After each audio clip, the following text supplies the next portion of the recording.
നമ്മൾ സ്വീകരിക്കുന്നത് ഹേറോദേസിന്റെ പൗരോഹിത്യമല്ല, മറക്കരുത്.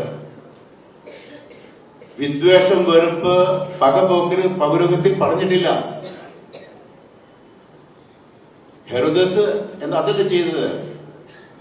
ഒരു രാജാവ് പിറന്നെന്ന് കേട്ടപ്പോഴ് ആ രാജാവിന് കാണാൻ സാധിക്കാത്ത അവസരം വന്നപ്പോൾ 2 വയസ്സിൽ താഴെ കുഞ്ഞുങ്ങളെ കഴുത്തറുത്ത് വന്നു, പകപോക്കുന്നു. വെറുപ്പ്, വിദ്വേഷം, വൈരാഗ്യം, പകപോക്കല് പട്ടക്കാരന് പറഞ്ഞിട്ടില്ല. ഹെറോദേസിന്റെ പൗരോഹിത്യമല്ല നമ്മൾ സ്വീകരിക്കുന്നെന്ന് ഓർക്കണം.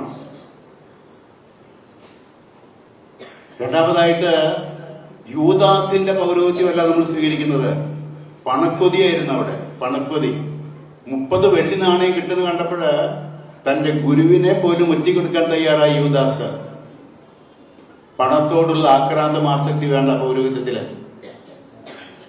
യൂദാസിന്റെ പൗരോഹിത്യം നമുക്ക് വേണ്ട.